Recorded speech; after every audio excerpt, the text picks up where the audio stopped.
19h sur Al-Oula, bienvenue dans ce journal. Au sommaire ce soir. L'opération Marhaba repart sur les chapeaux de roue. Les rotations se multiplient entre les deux rives pour transporter quelques 3 millions de nos compatriotes. Dans une démarche de proximité, des équipes consulaires du Royaume à l'étranger se déplacent jusqu'au espace d'accueil, au plus près de la communauté marocaine. Une ambiance empreinte de solidarité et de sens de patriotisme. Nous verrons au port d'Algésiras. Le Togo réitère son soutien à l'intégrité territoriale du Royaume et affirme son appui au plan d'autonomie. L'annonce a été faite par le chef de la diplomatie togolaise, Robert Ducea, a également annoncé l'ouverture prochaine d'un consulat général de la République togolaise à Dakhla. Les développements dans quelques instants. Le personnel militaire de maintien de la paix en provenance d'une trentaine de pays francophones bénéficie à Marrakech d'un atelier sur l'approche genre. Une formation des conseillers militaires en la matière a démarré hier, co-organisée par les forces armées royales.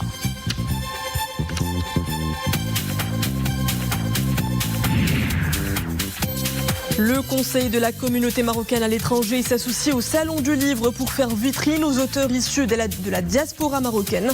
L'événement livresque valorise le travail d'écrivains émergents, auteurs et slameurs marocains établis à l'étranger. Des ouvrages ovationnés par un public épris de littérature. Bonsoir. Jour 3 de l'opération Marhaba. La traversée vers le Maroc se poursuit au départ des ports français, italiens et espagnols. Des deux côtés de la rive, la mobilisation est d'envergure. À Algésiras, par exemple, les MRE ont à leur disposition plusieurs dispositifs. En plus des équipes de la Fondation Mohamed V pour la solidarité, un consulat mobile est déployé au niveau du port. Un seul mot d'ordre, fournir à nos concitoyens du monde la meilleure expérience passager. Reportage à Al Jazeera, il est signé Abdelghani Bar Ghinouni avec le commentaire d'Iman Abou. Port d'Algésiras, un des points de transit les plus fréquentés par les Marocains résidant en Espagne et dans d'autres pays européens. Ici, les démarches administratives et consulaires au profit de notre diaspora sont prodiguées dans le plus grand soin. À l'écoute, les équipes de la Fondation Mohamed V pour la solidarité. C'est un accueil pour tous les Marocains qui vont arriver ici avec les enfants. Peut-être qu'ils auront des problèmes à régler ou des questions à poser. Ils seront bien accueillis chez vous. Aux fondations s'ajoutent bien d'autres services, ceux d'une agence consulaire mobile mise en place par le consulat général du Royaume à Algésiras. Je suis ici pour corriger le cachet de mon passeport. Il n'était pas visible. Les services du consulat ont été réactifs. Ça a été réglé en un rien de temps. Le consulat a pu ouvrir cette agence consulaire mobile au niveau du port d'Algésiras pour faciliter les démarches et présenter les renseignements comme l'ouverture d'une cellule administrative en coopération avec la Fondation Mohamed V. Cette année, un afflux important est attendu au niveau du port d'Algésiras, à l'instar d'autres points de transit espagnols. Le voisin ibérique abrite une communauté marocaine de plus de 800 000 personnes sur les 5 millions étrangers que compte le pays. Le Togo réitère son soutien à l'intégrité territoriale du Royaume et affirme son appui au plan d'autonomie comme seule et unique solution crédible et réaliste à la résolution de ce différend.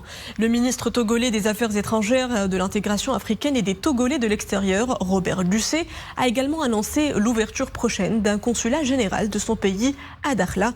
Annonce faite à l'issue de sa rencontre avec le ministre des Affaires étrangères, de la coopération africaine et des Marocains résidant à l'étranger, Nasser Bourita, en marge de la participation du chef de la diplomatie togolaise à la première réunion ministérielle des États africains atlantiques. Les développements en compagnie de Nesrine El-Hamdawi. Le Maroc et le Togo affichent leur ferme volonté d'intensifier et de diversifier leur coopération dans tous les secteurs porteurs. Pour cela, une forte dynamique d'échange d'expériences sera lancée. La visite du ministre togolais des Affaires étrangères, de l'intégration africaine et des Togolais de l'extérieur a été l'occasion d'aborder des sujets à portée politique. Pour les amis marocains, si vous êtes tous marocains, j'ai une bonne nouvelle pour vous. le Togo va ouvrir à Dakhla son consulat. Un consulat général pour montrer, attester encore une fois de plus le lien très fort entre Sa Majesté et le président de la République togolaise. À cette occasion, le ministre togolais des Affaires étrangères et des Togolais de l'extérieur a réitéré le soutien de la République du Togo à l'intégrité territoriale du royaume et a affirmé son appui à l'initiative du plan d'autonomie. Aussi, une date importante a été fixée entre les deux parties. Elle concerne la tenue d'une réunion traçant les contours de la coopération maroco-togolaise. Nous avons convenu de tenir la prochaine réunion de la commission mixte à Lomé durant l'automne prochain. Et que la réunion préparatoire se tiendra bien avant ici à Rabat au niveau des hauts fonctionnaires. Nous avons aussi convenu de tenir en marge de cette commission mixte un forum économique maroco-togolais en présence des hommes d'affaires des deux pays dans des secteurs prioritaires. Autre annonce et non des moindres, l'engagement de discussion pour la signature dans les prochaines semaines d'un accord d'exemption de visa pour les Togolais détenteurs de passeports ordinaires. Une manière de marquer la qualité des relations humaines entre les deux pays. L'ambassadeur représentant permanent du Maroc auprès de l'ONU, Omar Hilal, a mis à nu dans des lettres au Conseil de sécurité et au secrétaire général de l'ONU les 4 vérités de la dénommée Sultana Khaya, séparatiste de l'Algérie, et le Polisario instrumentalise contre le Maroc. Dans ces lettres, l'ambassadeur a souligné d'emblée que Sultana Khaya n'est nullement une défenseur des droits de l'homme, mais bel et bien un agent à la solde de l'Algérie et du Polisario. Soulignant que cette séparatiste multiplie les agissements provocateurs et l'atteinte à l'ordre public et à la quiétude du voisinage. Il a également précisé que la séparatiste a été formée par des experts, notamment algériens, aux techniques de propagande médiatique, d'instrumentalisation de faits divers à des fins politiques, d'incitation à des activités de violence, de manipulation et à la falsification de photographies et d'enregistrements vidéo et de recours à des plaintes fallacieuses auprès des mécanismes onusiens. Monsieur Hilal a en outre fait remarquer que toutes les allégations concernant de prétendues atteintes à la liberté de mouvement de l'intéressé ou sa famille et à leur intégrité physique ou de leur domicile sont dénuées de preuves et constituent de basses manœuvres de la part de l'Algérie et du Polisario. Il a noté que Khaya dispose d'un passeport marocain et voyage à l'étranger librement et de manière régulière, où elle s'adonne à des attaques contre le Maroc et véhicule des informations erronées sur la situation des droits de l'homme au Sahara marocain sans jamais être ni inquiétée ni arrêtée par les autorités marocaines à son retour et contre les autorités à son retour. Le Maroc abrite demain à Rabat la première réunion ministérielle des États africains atlantiques qui verra la participation de 21 pays de la façade atlantique, dont une quinzaine représentés au niveau ministériel. Cet événement permettra de promouvoir une identité atlantique africaine et de défendre d'une seule voix les intérêts stratégiques du continent. Une rencontre préparatoire de cet événement a eu lieu cet après-midi même. Écoutons l'ambassadeur directeur de la coopération maritime au ministère togolais des Affaires étrangères. Il y a 3 thématiques qui ont été retenues. On a l'environnement et la sécurité. On a le dialogue politique, justement, et la sûreté et la sécurité, l'environnement et également aussi l'économie bleue. Voilà, donc ce sont ces 3 thématiques-là qui ont été principalement retenues et auxquelles nous avons travaillé pour, bien sûr, aiguillonner les ministres demain pour une décision finale. Les recommandations, si vous voulez. Comment intégrer davantage la perspective genre dans les opérations de maintien de la paix des Nations Unies? Une formation en la matière a démarré hier soir à Marrakech, co-organisée par les forces armées royales. Cette formation s'adresse au personnel militaire relevant de nombreux pays francophones. Les précisions en compagnie de Amina Allam, Hassan Mskour avec le commentaire de Mohamed Aït Shkar. Il s'agit d'une formation pointue sur près de 2 semaines au profit du personnel militaire, sensibilisé et engagé dans le processus des opérations de maintien de la paix. Personnel militaire relevant d'une 30aine de pays francophones. Le choix du Maroc comme terrain de cette formation n'est pas fortuit ni le fruit du hasard. Ce choix vient du fait que le Maroc, depuis son indépendance, est un pays qui a toujours été contributeur de troupes au sein des opérations de la paix des Nations Unies. Il a acquis, grâce à cette implication et à ce travail, une crédibilité faisant de lui un acteur indispensable pour œuvrer pour la paix au niveau international. Le Maroc est en effet le 12e contributeur aux opérations onusiennes de maintien de la paix en forces armées, forces de police, experts civils et personnel de la santé. Cette formation des conseillers militaires en matière de genre et des points focaux genre est organisée par les Forces armées royales en partenariat avec l'Organisation des Nations Unies, l'Organisation internationale de la francophonie et l'Institut des Nations Unies pour la formation et la recherche. Ce premier cours au profit des conseillers militaires genre déployés dans les OMP, c'est un premier cours, pourquoi avec un caractère exceptionnel, dans le sens où c'est un développement d'une formation qui n'existait pas à l'ONU pour la promotion des femmes, et dans ce cadre bien précis, c'est pour la promotion des femmes militaires dans les opérations de maintien de la paix.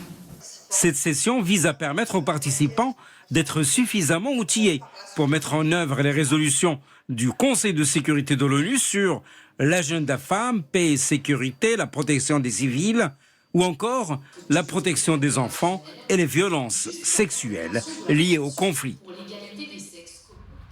Le Maroc, acteur clé et leader en Afrique dans plusieurs domaines. Notre pays se distingue aussi par ses efforts inlassables en faveur de la consolidation de la coopération sud-sud pour une Afrique qui prend son destin en main. Une Afrique prospère qui fait confiance à l'Afrique. Exemple avec le secteur de la santé et la coopération bilatérale entre le Maroc et le Mali. Huria Boutieb, Achour Ben Saoud et Sina Oustara. La journée s'annonce laborieuse pour ces médecins venus tout droit de Bamako. Avec leurs confrères marocains, ils effectuent une formation en néphrologie. L'accent est particulièrement mis sur l'insuffisance rénale chronique et l'hémodialyse. La formation se déroule au siège de la Fondation Al-Amal pour l'hémodialyse et les œuvres sociales. Maroc, vraiment, ça se voit maintenant sur l'avancée de la médecine. Donc c'est un pays qui est très avancé en matière de la médecine. Donc raison pour laquelle pour la spécialité de la dialyse, le pays rencontre un problème parce qu'il n'y a pas beaucoup de structures où se trouve la dialyse. Le Marocain très disponible, très professionnel, donc qui nous vraiment est en train de nous faire passer un très bon moment. Nos infirmiers sont en train d'apprendre beaucoup, vraiment professionnel, vraiment drillé et qui a une maîtrise parfaite des machines de dialyse. Et c'est une nouvelle expérience aussi pour cette équipe malienne, vraiment qui va beaucoup apprendre de cette équipe marocaine. Camara est une infirmière malienne. Cela fait à peine quelques jours qu'elle a entamé cette formation. Elle dresse un bilan provisoire satisfaisant. Je suis infirmière, donc nous avons 1 mois à faire ici, pour le moment. Ça ne vaut même pas 1 semaine. Mais tout n'est pas acquis, mais depuis notre arrivée jusque-là, on a quand même beaucoup appris. Le Maroc et le Mali, pays frères et amis, sont liés par plusieurs accords dans le domaine médical. Des accords qui ne cessent de se matérialiser. Preuve d'une coopération sud-sud, solidaire et agissante. La commission ministérielle chargée du dossier de la généralisation de la protection sociale a tenu aujourd'hui une réunion à Rabat sous la présidence du chef de gouvernement Aziz Akhnouch en présence de toutes les parties concernées par ce grand chantier. Il était question d'examiner les moyens d'accélérer la matérialisation de cet immense chantier selon les délais fixés et les objectifs escomptés sur haute directive de Sa Majesté le roi Mohammed VI. Il a été question également de faire le bilan des avancées jusqu'ici réalisées et de prévoir de nouvelles mesures pour que cette année 2022 soit celle de l'adhésion de tous les Marocains au quai social afin d'amorcer les autres étapes de ce chantier social en 2023. Covid-19, le niveau de vigilance passe de vert faible à orange moyen. Le taux de positivité augmente rapidement, passant de 0,6% à 5%. Et l'indice de reproduction des cas est désormais de 1,19. Le nombre des malades progresse toujours. 607 nouvelles infections. Les cas actifs grimpent à 2950. 3 cas sévères sont recensés ces dernières 24 heures.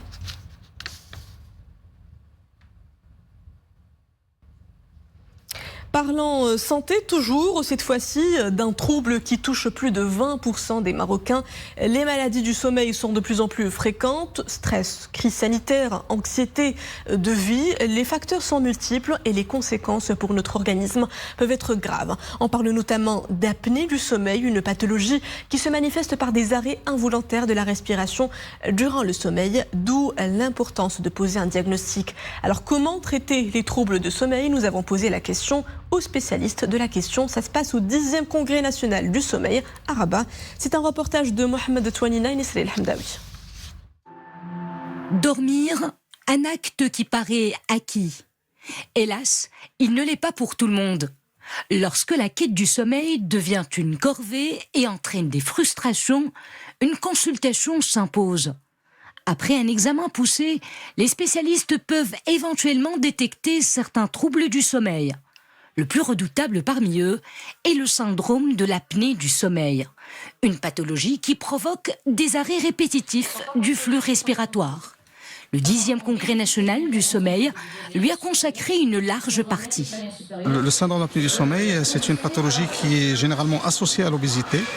Et on conseille les citoyens qui sont obèses ou qui ont une obésité d'aller consulter un médecin spécialiste qui va explorer le sommeil pendant la nuit pour voir est-ce qu'ils ont le syndrome du sommeil. Pourquoi? Parce que le traitement du syndrome du sommeil, c'est important du fait que le traitement de ce syndrome va améliorer le retentissement de l'obésité sur les différents organes et par conséquent, il va diminuer le risque de morbidité et de mortalité chez ce genre de patients.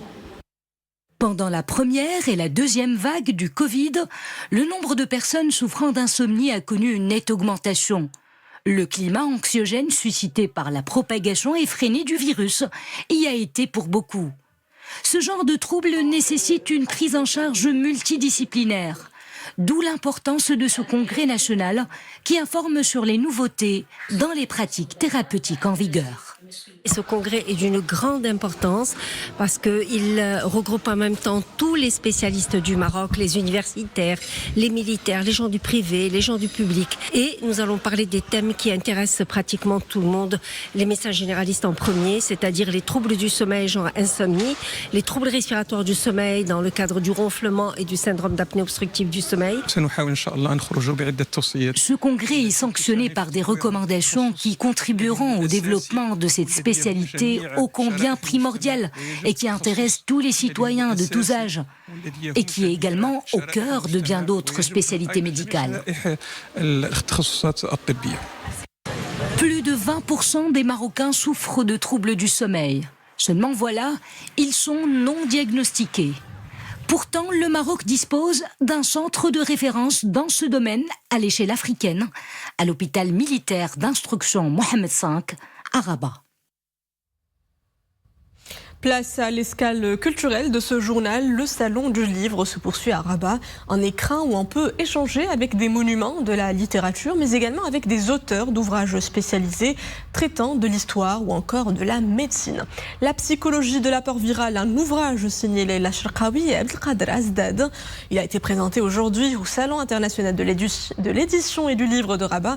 L'ouvrage explore la dimension psychologique de la pandémie du coronavirus et ses impacts sur les individus. Reportage Nordin Saber Zakaria, Mokin Billah, Abdelmjid Lahlaoui et Iman Ablou. Depuis le déclenchement de la pandémie du coronavirus, les répercussions psychologiques sont manifestes. La psychose provoquée s'est rapidement installée, se propageant plus vite que le virus lui-même.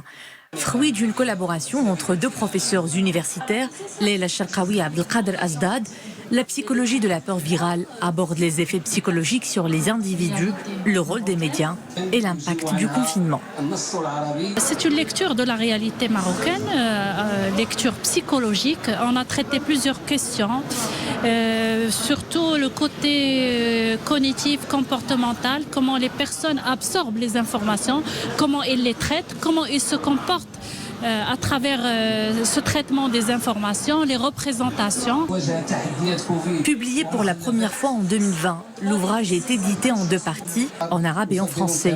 À travers une méthode scientifique, théorique et pratique, les auteurs explorent l'évolution du contexte général du phénomène.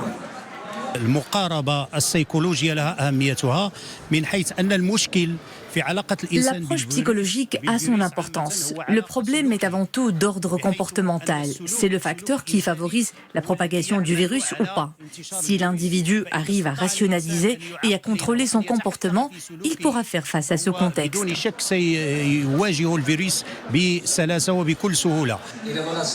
Face à un phénomène nouveau et pluriel, apparaît la nécessité d'agir afin de prévenir les effets collatéraux.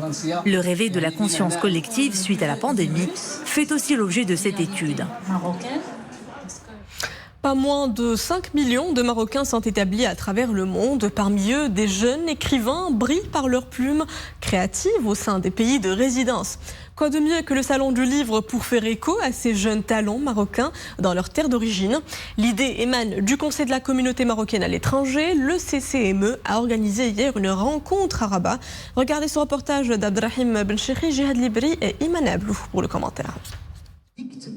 Loin des locaux du Salon du Livre et de l'édition à Rabat, les rencontres littéraires se prolongent sur d'autres sites. Ici, des créateurs marocains de divers horizons évoquent leur dénominateur commun, une création littéraire et artistique de talents issus de la migration en Belgique.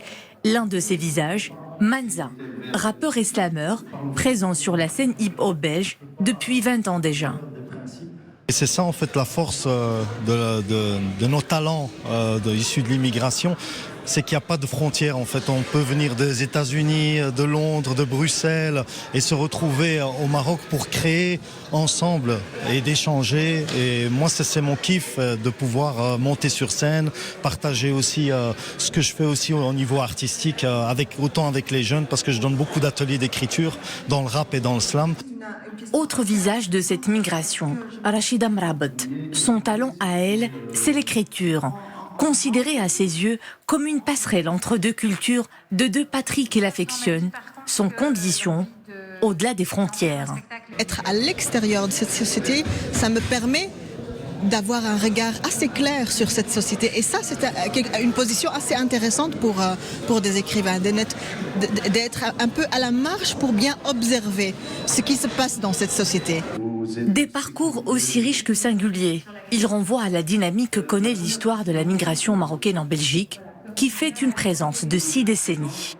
On va fêter bientôt les 60 ans, figurez-vous, de cette immigration en Belgique. Donc il est normal que les générations passant, on se retrouve, ma foi, face à la dernière génération qui est bien représentée ce soir, qui est bien représentée pour nous parler bien de leur art, en l'occurrence les lettres, la littérature. Une histoire faite de partage et d'échanges entre deux cultures qui trace les contours de l'identité d'un même profil, celui de la diaspora marocaine. Et c'était la page de fin de cette édition. Merci à vous de l'avoir suivi. Le retour de l'information à 21h avec le journal Raïsia. Très belle suite des programmes à tous sur Al-Oula.